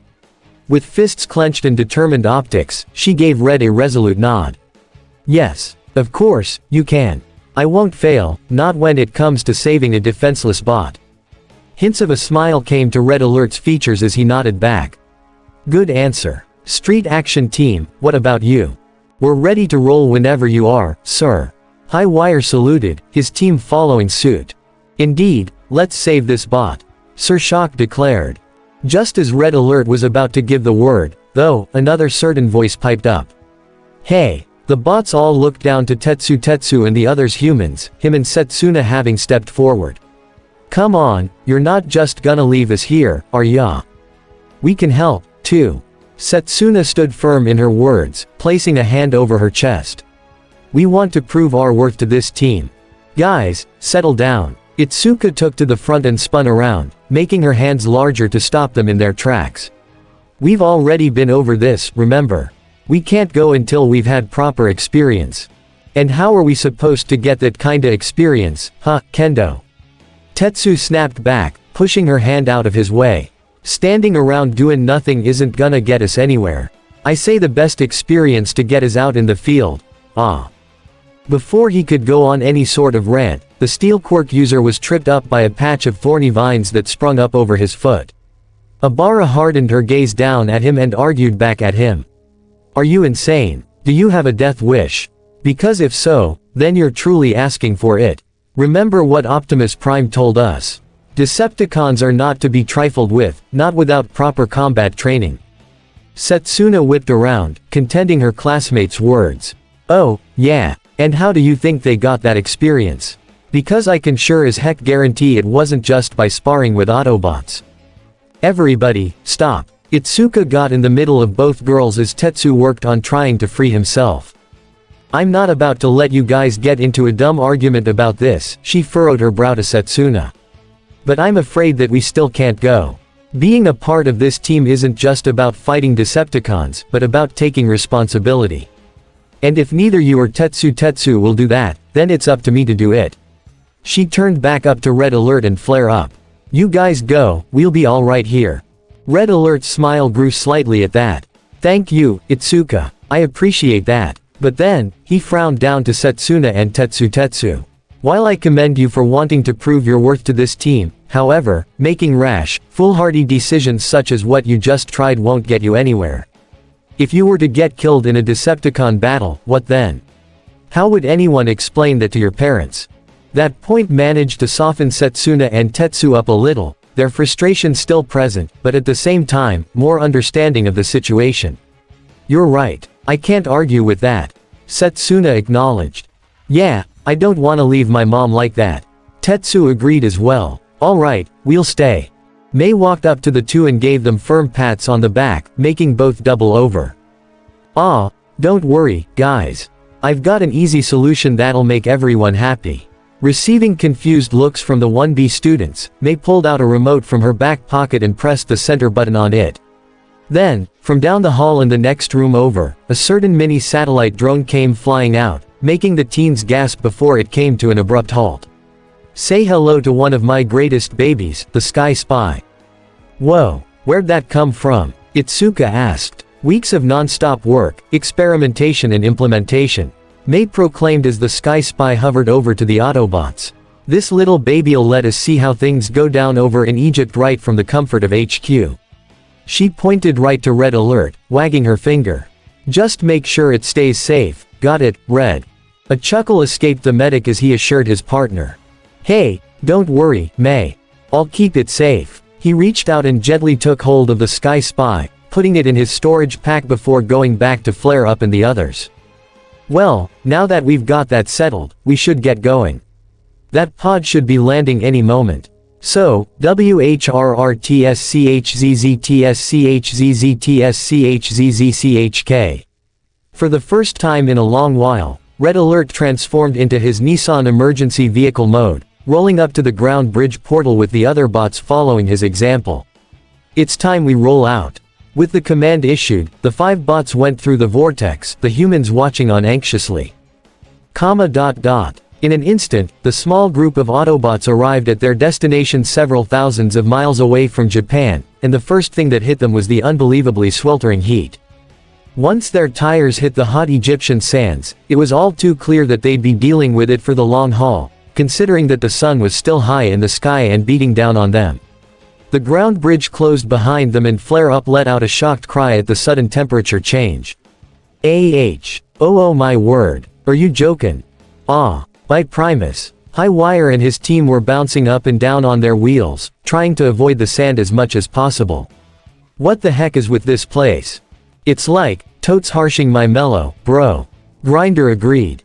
Red Alert sighed at their reactions. HMPH, welcome to the Sahara Desert, I suppose.